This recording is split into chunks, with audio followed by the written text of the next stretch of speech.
nabadgelyo saaxiibayaal halkan waa muuqbaahiyaha caalamiga Nayrib Somali TV anigu waxaan ahay Ibrahim Jamuni waxaad ku soo dhawaataan akhbaraadkii ugu dambeeyay ee caalamka iyo Soomaalida naga soo gaaray 24 saac oo la soo gudbay waxaa kamid ah howlgallada lagu qabqabtay oo laga sameeyay magaalada Jowhar taliye xijaar oo kormeer amni ku tagay goob lagu qabanayo doorashada golaha shacabka maxay ka wada hadleen madaxweynayaasha Turkiga iyo Mareykanka oo baaq adag u diray jabhadda TPLF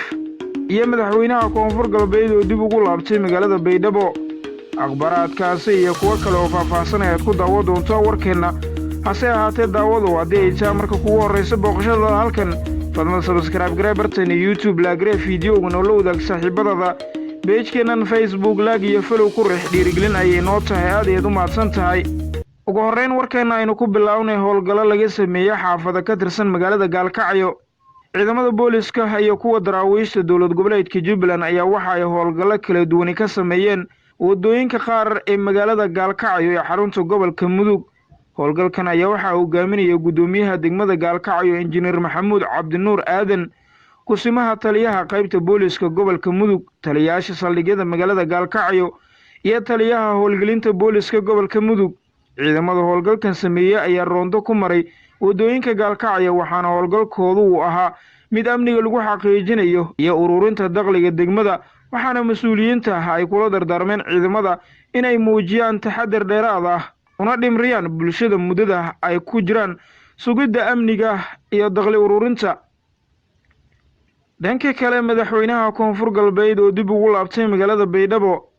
madaxweynaha dowlad goboleedka koonfur galbeed Soomaaliya Cabdulcasiis Xasan Maxamed Leftagreen iyo wafdi hogaaminaya oo maalmaha safar shaqo ku joogay magaalada Xudur ee gobolka Bakool ayaa maanta dib ugu laabtay magaalada Baydhabo ee xarunta gobolka Baay Leftagreen ayaa intuu ku sugnaa degmada Xudur waxa uu kulamo kala duwan la qaatay maamulka degmada Xudur odayaasha dhaqanka iyo qaybaha kala duwan ee bulshada sidoo kale waxa uu kulan la qaatay saraakiisha ciidamada xoogga dalka qaybta 6aad iyo waliba ciidamada AMISOM isaga oo kala hadlay dardargelinta howlgallada ka dhanka ah Al-Shabaab madaxweyne Cabdulcasiis Leftagreen ayaa la filayaa in magaalada Baydhabo uu uga qayb galo kulamo looga hadlayo dardargelinta howlaha amniga iyo doorashooyinka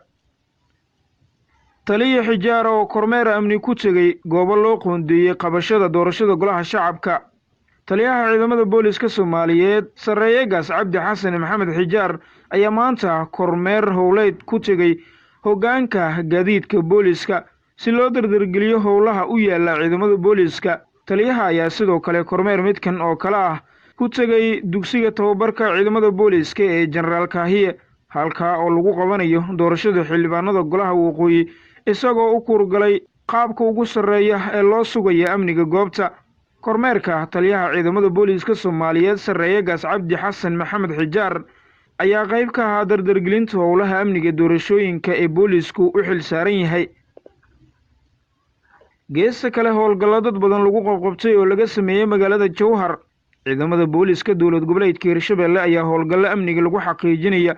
isla markaana lagu soo qabqabtay dad fara badan ayaa waxa ay ka sameeyeen magaalada Jowhar ee caasimadda dowlad goboleedka Hirshabelle howlgalkan ayaa waxaa si gaar ah looga sameeyay xaafadda hanti wadaag laamaheeda koowaad iyo labaad ee magaalada Jowhar waxaana lagu baarayay shacabka wadooyinka socda guryaha iyo qaar ka mid ah gaadiidka noocyadooda kala duwan afayeenka ciidamada booliska Hirshabelle Diini Rooble ayaa sheegay in howlgalkan lagu qabtay dad gaaraya ilaa iyo 30 ruux oo looga shakisan yahay in ay la shaqeeyaan Al-Shabaab balse baaris dheeraad ah kadib la siin day doona qaar ka mid ah halka 12 ruux oo dadkaasi ka mid ah ay xiran yihiin kadib markii damaanad loo waayay waxaanu hadalkiisu intaa ku daray in howlgallada ujeedkoodu uu yahay xaqiijinta amniga ay sii socon doonaan lagana sameyn doono dhammaan xaafadaha magaalada Jowhar dhinaca kale Mareykanka oo baaq adag u diray jabhadda TPLF Mareykanka ayaa ugu baaqay mucaaradka Tigray inay ka baxaan gobolada Amhara iyo waliba Afar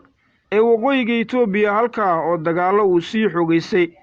qoraal laga soo saaray waaxda arrimaha dibadda ee Mareykanka ayaa lagu dalbaday TPLF inay hakiyaan ku saqitaankooda magaalada Dieza iyo Kombolcha TPLF ayaa horey u sheegay inay magaalooyinkaasi la wareegtay inkastoo dowladda ay beenisay ciidamada Tigray ee dagaalka kula jira dowladda federaalka Itoobiya ayaa sheegay inay qabsadeen magaalada istiraatiijiga ah ee Daze ee ka tirsan ismaamulka Amxaarada ee dalkaasi Itoobiya. Afhayeen u hadlay qowmiyadda Tigray ayaa lagu warramayaa inuu sheegay in ciidankoodu ay hadda ku wajahan yihiin magaalada Kombolcha. Deese waxay Addis Ababa u jirtaa wax ka yar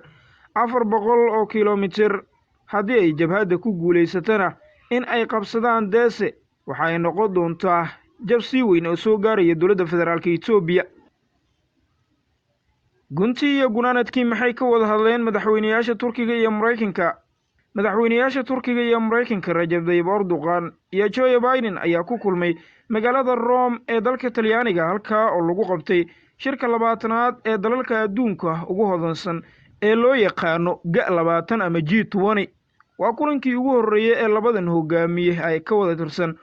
xulafada NATO ay ka yeeshaan tan iyo markii xafiiska uu yimid madaxweynaha Mareykanka Joe Biden 20 January ee sanadkan 2021. xiriirka Ankara iyo Washington ayaa hadda maraya meeshii ugu adkayd, iyagoo isku haya arrimo ay ka mid yihiin gantaalada S-400 ee Turkiga uu ka iibsaday Russia, taageerada Mareykanka siinaya kooxda magacooda loo soo gaabiyo YPG ee Kurdiyiinta ah iyo arrimo kale. saaxiibada qiimiga badan, guud ahaan waa inaga intaa warkii oo aad kala socoteen muuqbaahiyaha caalamiga Native Somali TV.